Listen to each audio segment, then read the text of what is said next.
Hey, welcome to Taylor's Trick Taking Table. I'm Taylor, and today we're going to be covering another game in our climbing shedding month called Shay for Shedding May. Actually, let's call it Clay. Yeah, like climbing May. No. Spell it out. Okay, thanks. The game's called 535. It's by Kenichi Kabuki, and if you've watched the channel, you might see I love the number 5 to a fault, really, and specifically 55. So the fact that 2/3 of this title are my favorite number, I kind of have to give it already one of the best title awards ever, so. And besides that, we've actually hit 255 subscribers somewhat recently, so I thought I'd put out a new channel trailer, because the old one's a little strange, maybe. And so that'll come out soon. But to get back to this game, the hook is you're going to be playing a kind of classic climbing shedding game. But what's interesting is, instead of just trying to beat or climb the recently played cards, you can actually just add to them. So for example, if I play a single card 5, you don't have to play a 6 and beat that 5. You can add a 3 and a 4 and turn it into a run. So then players are trying to beat a run of 3. Super wacky concept. Let's go to the table and I'll show you how to play. The deck in 535 is made up of cards numbered 1 through 15, except the 10 is gone and the 6 is gone. And the quantity of each number, like how many 1s or how many 2s that are in the deck, depends on the player count. So at 2 through 4, there's 4 copies of each, and then at 5 and 6, there's 5 copies of each. Here we have the game set up for 4 players. So at 4, everyone's going to get 12 cards with 4 set aside. Let's just say it's random start player, so it's the Pokemon pin over here, and on your turn, you can always only play up to 3 cards. I'm going to explain a lot of the wacky card play, but how it works is you're trying to shed out as quick as possible, because all the cards in your hand at the end, if you don't shed out, are negative points. The person who leads the trick will be the one kind of setting the initial set of cards here. And what you can play is generally set up into 3 different things. So you can play a single card, so maybe just this 3. You can play sets, so maybe 2 3s or 3 3s. Even if you had 4 3s, you can play them because, again, you can only play up to 3 cards. And then you can play runs, so like this 9 8 7 that they have here, or maybe over here they have this 13 12 11. So let's say that Pokemon just starts it off with 2 3s. So coming to the smiley pin over here, when it's your turn and there's already a set to be played, you have 3 actions. You can pass if you don't want to play or can't play, and if you pass, you won't come back in until the next trick. You can play on top of the current meld, so if Smiley Face had a pair higher than 3s, so as you can see here, they have these 2 4s, so if they wanted to, they could play on to those 2 4s. So then coming to the sunflower kernels, they also have a high pair, so maybe they just play their 2 11s. And then finally coming to Totoro here, they play their 2 12s. And so this will keep going, so maybe Pokemon here has 2 13s and they can keep playing to it. And you keep going around until everyone's passed, or certain other conditions have happened, which I'll explain later. But the crazy hook to this game is, in addition to passing or overriding or playing on top of what's currently played, you can also add to it. So coming to the Pokemon's hand here, they have a 12. And in this game, you can just add to the set. So now we're playing on top of 3 12s. And what's wild is the Pokemon pin only had 1 12, but it's as if they had just played 3 12s. So then it'll go to Smiley Face here. And as you can see in their hand, they also have a 12, the only other 12 in this deck makeup. So they can play it onto those 3 12s and make 4 12s. And that actually is one of the conditions that ends a trick. So if everyone passes, that ends the trick. If the 4th or the 5th and 5 and 6 player of the same number gets played somehow, that'll end the trick. And like I said before, you can only play 3 cards on your turn. So if someone did have the 4 12s, they can't end the trick right away, because they would just play 3 of the 12s and they would have to wait all the way until it came back to them to play that 4th 12. There are 2 more ways it can end, but let's see if we can do that through examples. So once one of these triggers happens, that just gets discarded, and then it goes to start the new trick by whoever ended that trick. So the Smiley Face added the 4th 12, so they'll lead to the next trick. So say they lead with a 14 13. How runs work in 535 is it's actually the lower number beats the higher number run. So for example, in a 2-card run like this, so 14 13, if you played an 11 and a 12, you would beat this, or even a 13 and a 12, because the lower card beats the higher in a run. Going to the Colonel's hand here, they actually don't have, a 12, 13, or any other lower runs. So they can do the add action and just add this 15. So now this is a 3-card run. Totoro didn't have anything they could play onto this 3-card run, so they passed, and going to Pokemon here, as you can see in their hand, they actually have a 3-card run that's lower, that's able to be played on top of here. In addition, as you can see, the 8s are highlighted yellow. So what's special is this is another way a trick can end early. If anyone ever plays an 8 to overwrite a meld, like in this example, then that trick immediately ends. If you ever add an 8, it also ends, and if you play multiple cards with an 8, it also ends. So 8s are kind of another way to trigger the end of a trick. So this will end the trick now, and Pokemon will lead the next trick.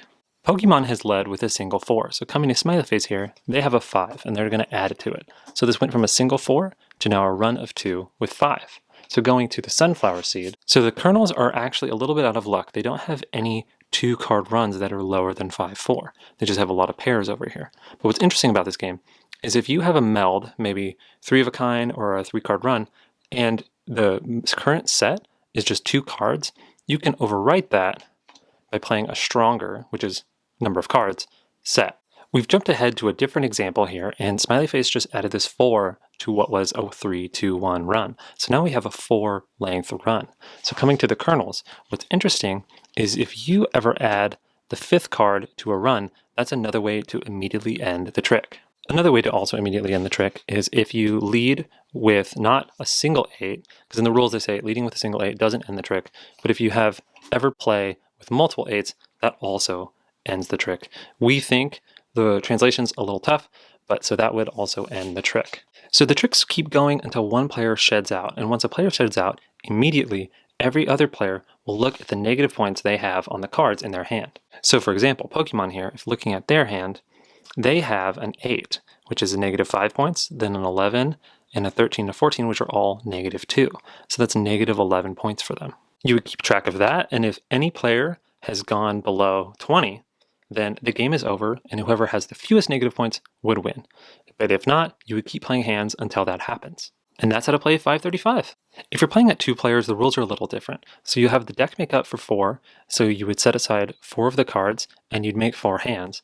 But those are going to be the player's hands for the second round, and then they'll take 2 of them to be their hands for this round. You'd randomly have a start player, and you'll go back and forth. Whoever lost the first round, whoever didn't shed out, will lead the next hand. And then it's just 2 quick hands. Whoever has the highest points wins. So that is 535. And what I love about this game is it moves along at a really quick pace. The fact that players usually can play, I didn't realize this, but it really quickens up the game. The passing really doesn't happen too often, definitely near the end, but since you can overwrite with more cards, or since the lows are good in runs and the highs are good in sets, and you can also just add cards to a certain meld, there's so much possibility. You can use a certain card in just a crazy amount of ways in this game. So players usually, when it comes to them, can play something. And it's fun because as you see the meld kind of change and kind of form itself on its way to you, you can kind of anticipate that in what you can play. You can tell this game had a lot of effort put into it, even from the graphic design and the art. I love how clean it looks, and even the suits, because the suits are rain, sun, and clouds, I think, in the middle. But the art kind of reflects that. So even on the rainy day suit, there's a person reading indoors a book or jumping in a puddle. And what's great is there's attention to detail in the gameplay too.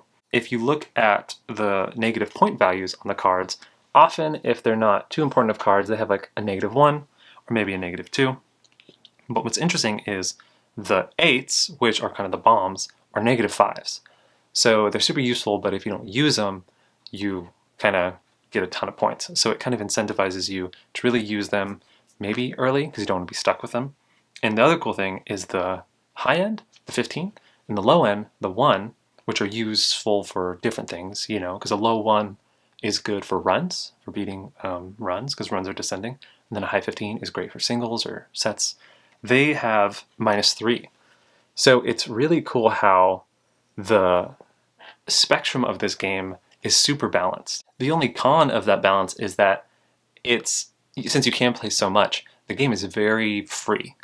You'll lead a single, and by the time it gets back to you, it might be a run, or if you get that run, you can usually play sometimes 3 of a kind on it, and it becomes 3 of a kind. It's a very loose game. I personally like how loose it is. I like that, you know, if there's 9s going around the board, you kind of hope it stays sets of 9s because you have that final 9.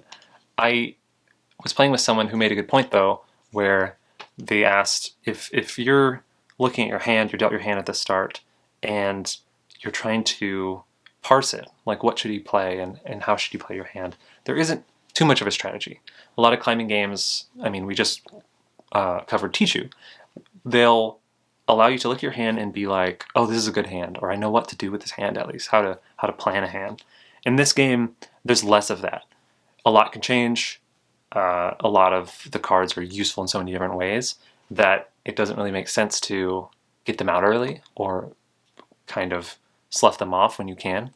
So there's a lot of options, and it kind of leads, it's funny how the growing amount of flexibility and choice kind of shrinks somewhat of the strategic decisions. I personally love it. I think it's a fun kind of roller coaster of a game, but I could see if someone wants a climbing shading game with a little bit more planning and strategic focus, then this might fall a little flat to them. I've played at higher player counts and I like it. It's cool to see how things kind of move around the table.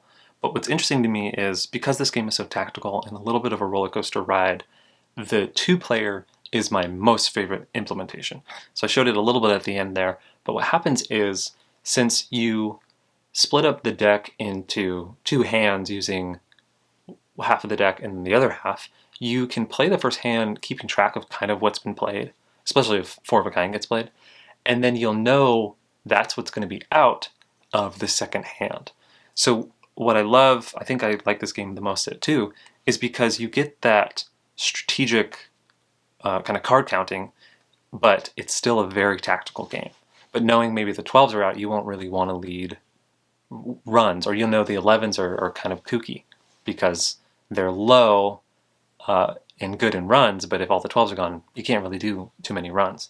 So it's cool to have this kind of back and forth with your opponent at this game, especially when they are out or you're out. There's really only one other person who's scoring points. So I really like that zero-sum nature.